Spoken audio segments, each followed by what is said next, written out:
अद्भुत क्षण मंगलाचरण के साथ प्रधानमंत्री नरेंद्र मोदी का स्वागत, अभिवादन, अभिनंदन। बाबा के धाम का, श्री काशी विश्वनाथ धाम का आज लोकार्पण। और इस समय उत्तर प्रदेश के मुख्यमंत्री योगी आदित्यनाथ प्रधानमंत्री नरेंद्र मोदी के जो सहचर के रूप में इस पूरी यात्रा में हैं, वो पहुंच रहे हैं। और काशी इसलिए भी बेहद विशिष्ट है। अगर अटल जी के शब्दों में कहें तो अटल जी ने व्याख्यायित करते हुए कहा है कि मैं आदि पुरुष निर्भयता का वरदान लिए आया भू पर, पै पीकर सब मरते आए, मैं अमर हुआ लो विष पीकर। अधरों की प्यास बुझाई है मैंने पीकर वह आग प्रखर, हो जाती दुनिया भस्मसात जिसको पल भर में ही छूकर। फिर भय से व्याकुल दुनिया ने प्रारंभ किया मेरा पूजन, मैं नर नारायण नीलकंठ बन गया तो इसमें क्या संशय। एक दूसरे से इस वक्त आप देख सकते हैं ललिता घाट की, जहां प्रधानमंत्री नरेंद्र मोदी आस्था की डुबकी को लगाने के लिए मां गंगा के अंदर जा रहे हैं। निश्चित तौर से ये तस्वीरें अपने आप में बेहद ऐतिहासिक और वही एक आस्था की डुबकी, क्योंकि ये मान्यता है किस प्रकार से मां गंगा नदी में डुबकी लगाने के बाद बाबा विश्वनाथ के चरणों में गंगा जल को अर्पित किया जाता है और यही उस पूरी आस्था का एक पड़ाव का एक बड़ा केंद्र होता है। खुद प्रधानमंत्री नरेंद्र मोदी आस्था की डुबकी लगाने के लिए मां गंगा में मौजूद हैं। अटल जी ने कहा है आज सिंधु में ज्वार उठा है, लेकिन यहां कहना पड़ेगा कि आज गंग में ज्वार उठा है, नगपति फिर ललकार उठा है, कुरुक्षेत्र के कण कण से फिर पांचजन्य हुंकार उठा है। शत शत आघातों को सहकर जीवित हिंदुस्तान हमारा, जग के मस्तक पर रोली सा शोभित हिंदुस्तान हमारा। दीप बुझे पश्चिमी गगन के जब व्याप्त हुआ बर्बर अधियारा, किंतु चीर कर तम की छाती चमका हिंदुस्तान हमारा।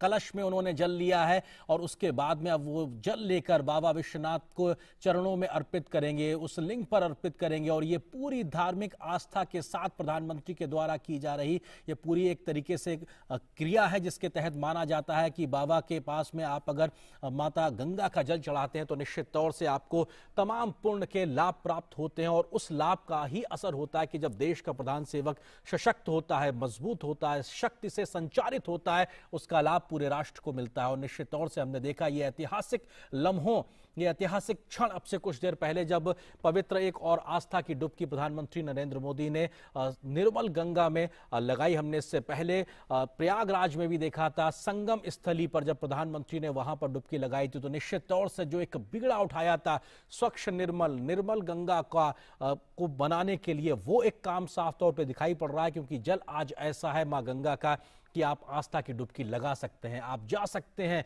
आप वो आचमन कर सकते हैं, उनको आत्मसात कर सकते हैं। मां गंगा के उस स्वरूप को वापस लाने का जो एक बड़ा भागीरथी प्रयास किया जा रहा था वो बहुत हद तक जमीन पर उतर गया। और आज स्वच्छ निर्मल गंगा लोगों का आह्वान करती है कि आओ और मुझे आत्मसात कर लो, आओ और मुझे अपने साथ लेकर चलो। निश्चित तौर से ये बताता है कि जो प्रयास किए गए हैं काशी धाम में, वो वाराणसी में, वो अपने आप में निश्चित तौर से फलीभूत होते हुए दिखाई पड़ रहे हैं। अगर देखें तो यहाँ साक्षात देवाधिदेव महादेव का वास है। ये सनातन संस्कृति का दिव्य प्रकाश स्तंभ है। भगवान शंकर का चरण पखारने के लिए त्रिपथगा गंगा साक्षात यहाँ विद्यमान है। यहाँ धर्म और कर्म अभिन्न है। यहाँ पर भवंग भवानी आसन्न है। यहाँ पर शक्ति और भक्ति अनन्य है। और काशी में जीवन और मृत्यु भी धन्य है। मेधा इसका ललाट है, संस्कार इसकी भाषा है, सरलता जीवन दर्शन है, सहजता वेशभूषा है, प्राचीनता से भी प्राचीन अनंत विभूषित महास्थान है। काशी 12 ज्योतिर्लिंगों में सबसे विशिष्ट और प्रधान है। ये सनातन संस्कृति की सर्वोच्च भावभूमि आप देख रहे हैं। ये सर्वोच्च भावभूमि है सनातन संस्कृति की। आत्म उत्कर्ष और आत्मोद्धार की ये पवित्र पुण्य भूमि है। व्यष्टि के उत्थान और समष्टि के कल्याण का मंत्र देती है काशी। अनंत, अव्यक्त, अक्षर और अविनाशी है काशी।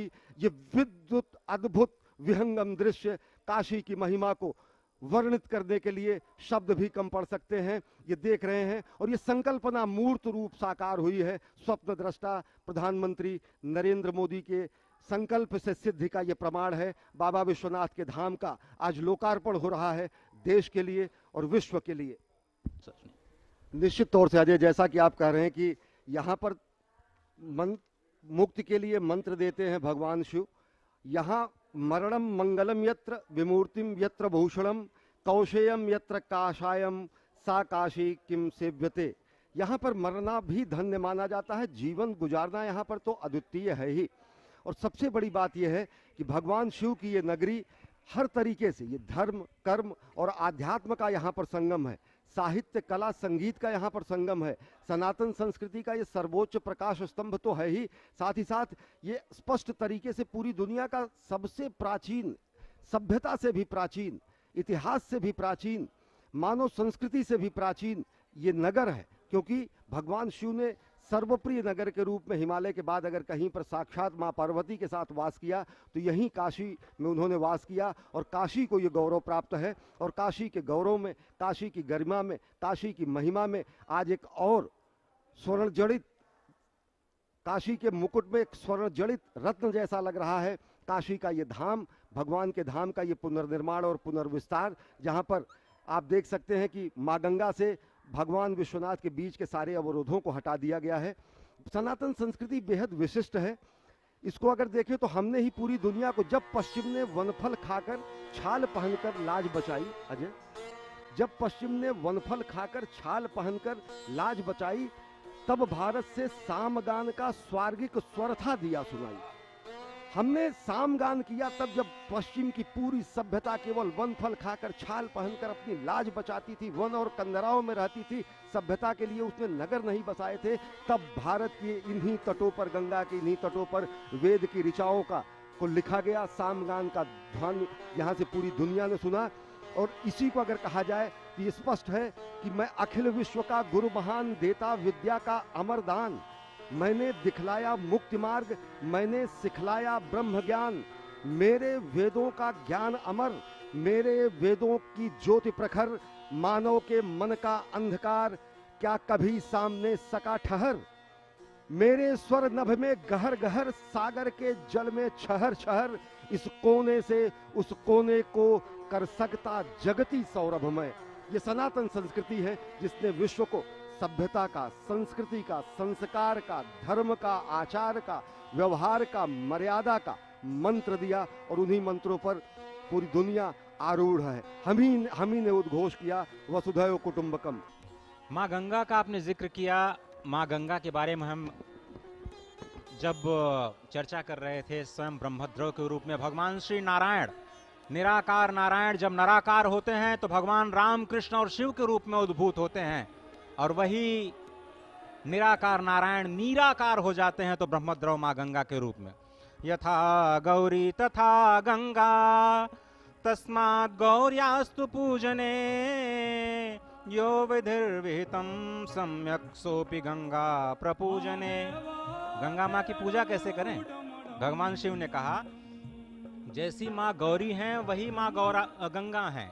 जिस तरह से आप माँ गौरी की पूजा करते हैं वैसे ही माँ गंगा की पूजा करनी है।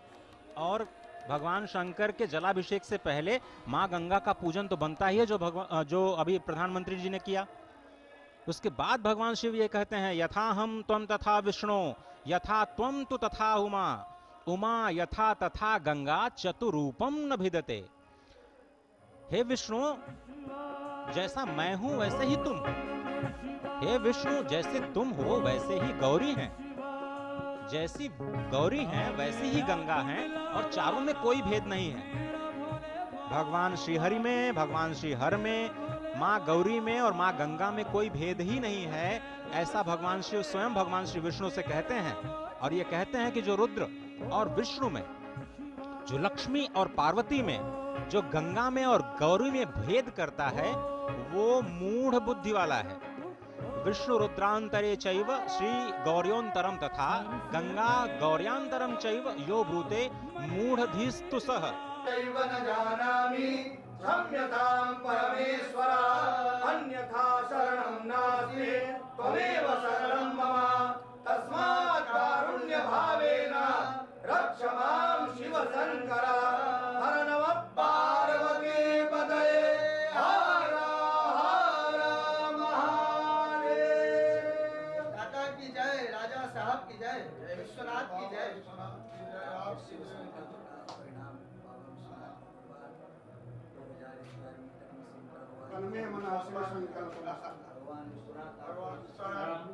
महादेव करते हैं, सब कुछ महादेव करते हैं। भगवत कृपा से ही ये संभव हुआ, लेकिन आपने इसका जो बीड़ा उठाया ये आपकी धर्म परायणता का सर्वोत्कृष्ट उदाहरण है। श्री काशी विश्वनाथ धाम बाबा के आशीर्वाद।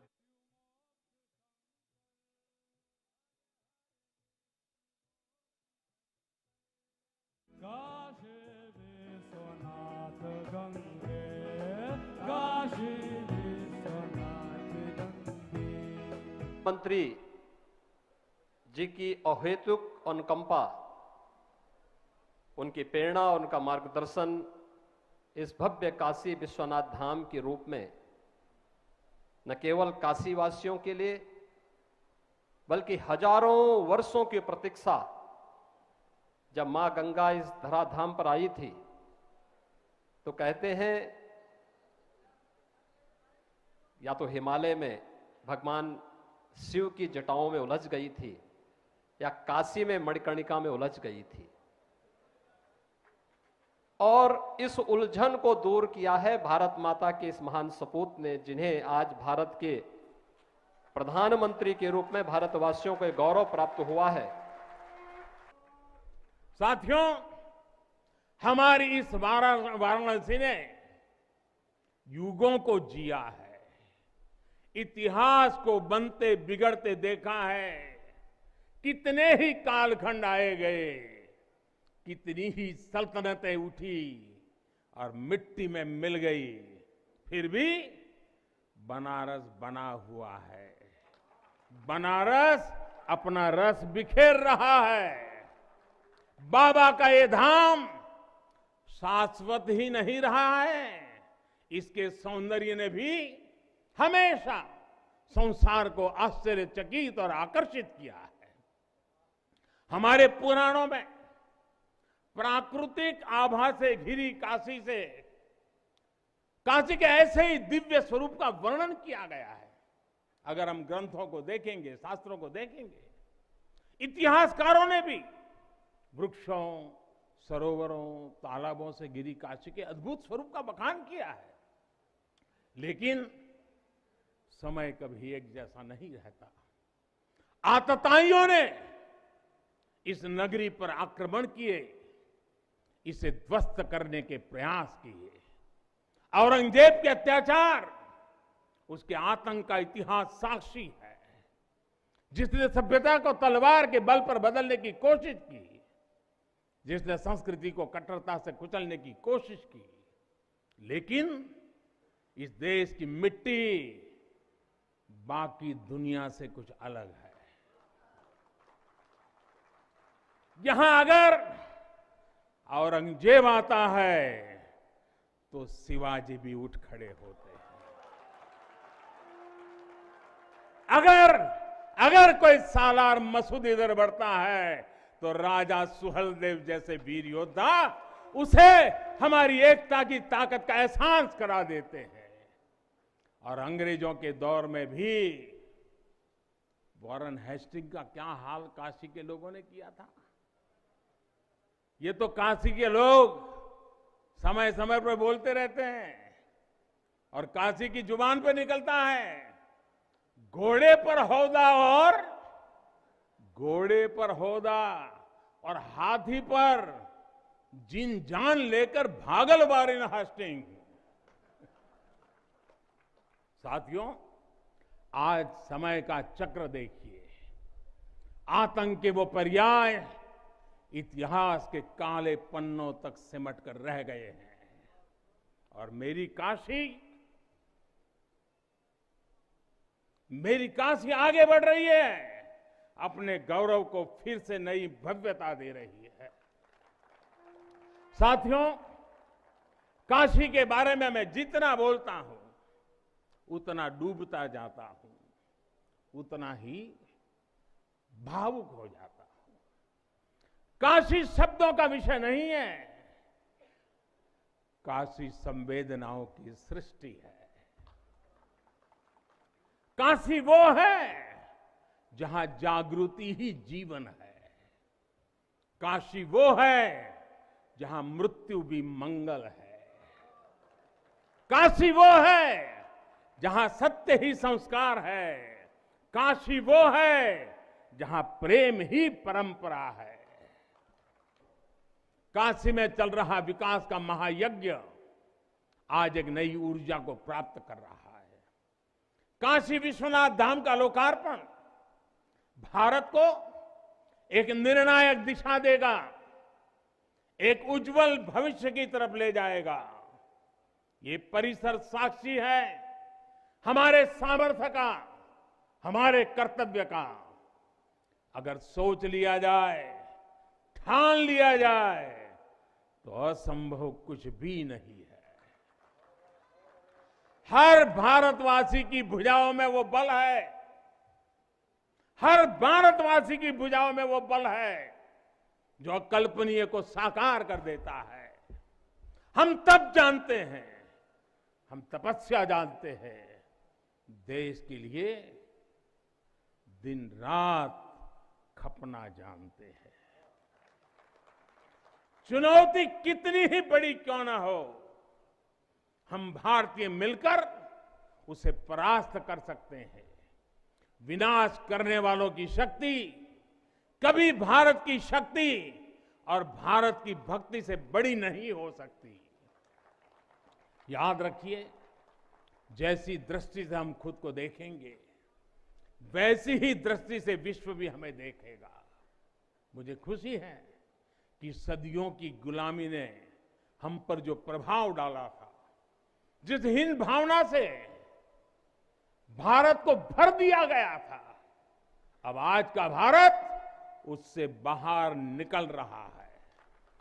आज का भारत सिर्फ सोमनाथ मंदिर का सौंदर्यीकरण ही नहीं करता, बल्कि समंदर में हजारों किलोमीटर ऑप्टिकल फाइबर भी बिछा रहा है। आज का भारत सिर्फ बाबा केदारनाथ मंदिर का जीर्णोद्धार ही नहीं कर रहा, बल्कि अपने दमखम पर अंतरिक्ष में भारतीयों को भेजने की तैयारी में जुटा है। आज का भारत सिर्फ अयोध्या में प्रभु श्री राम का मंदिर ही नहीं बना रहा, बल्कि देश के हर जिले में मेडिकल कॉलेज भी बना रहा है। आज का भारत सिर्फ बाबा विश्वनाथ धाम को भव्य रूप ही नहीं दे रहा, बल्कि गरीब के लिए करोड़ों पक्के घर भी बना रहा है। साथियों, जब भी हम भगवान के दर्शन करते हैं, मंदिर आते हैं, कई बार ईश्वर से कुछ मांगते हैं, कुछ संकल्प लेकर भी जाते हैं।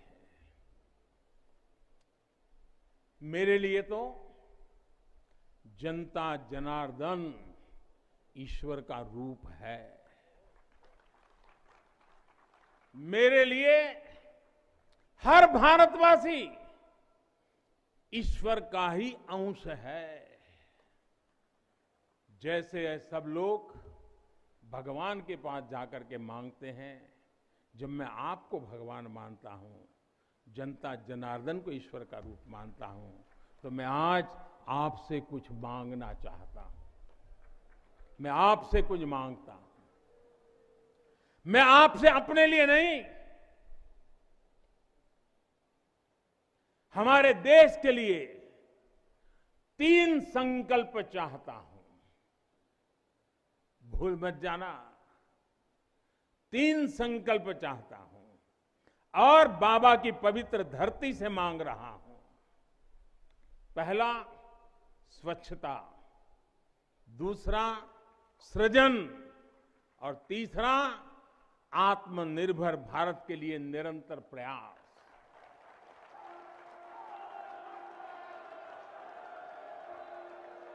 स्वच्छता जीवन शैली होती है, स्वच्छता अनुशासन होती है।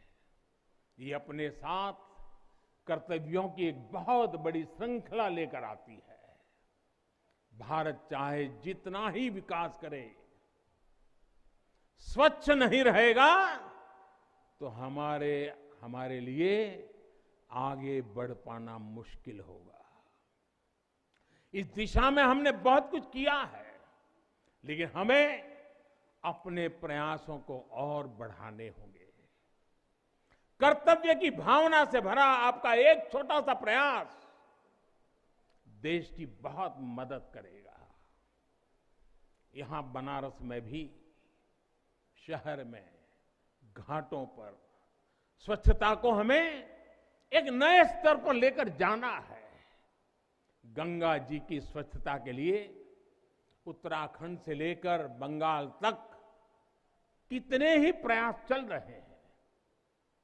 नमामि गंगे अभियान की सफलता बनी रहे, इसके लिए हमें सजग होकर काम करते रहना होगा।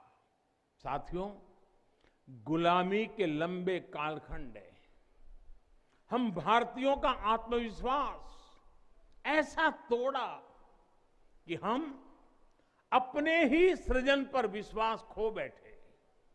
आज हजारों वर्ष पुरानी इस काशी से मैं हर देशवासी का आह्वान करता हूं, पूरे आत्मविश्वास से सृजन करिए, इनोवेट करिए, इनोवेटिव तरीके से करिए। जब भारत का युवा कोरोना के इस मुश्किल काल में सैकड़ों स्टार्टअप बना सकता है, इतनी चुनौतियों के बीच 40 से ज्यादा यूनिकॉर्न बना सकता है, वो भी ये दिखाता है कुछ भी कर सकता है। आप सोचिए, एक यूनिकॉर्न यानी स्टार्टअप करीब करीब 7-7 हजार करोड़ रुपए से भी ज्यादा का है और पिछले 1-1.5 साल में बना है। इतने कम समय में यह अभूतपूर्व है।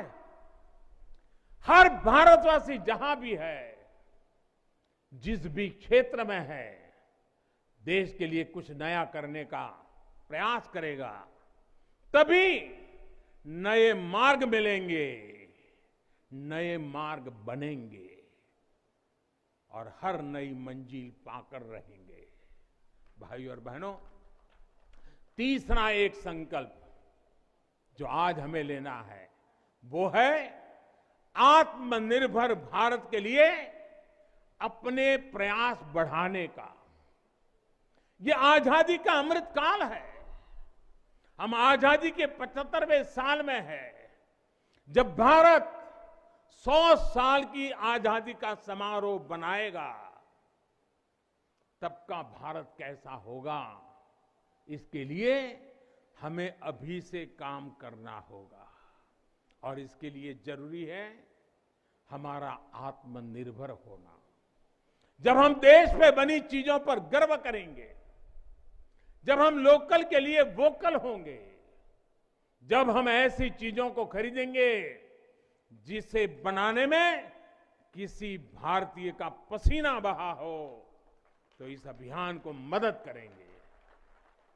अमृत काल में भारत 130 करोड़ देशवासियों के प्रयासों से, सबके प्रयासों से आगे बढ़ रहा है।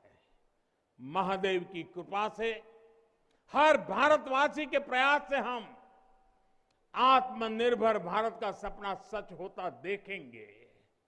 इसी विश्वास के साथ मैं बाबा विश्वनाथ के, माता अन्नपूर्णा के, काशी कोतवाल के और सभी देवी देवताओं के चरणों में एक बार फिर प्रणाम करता हूं।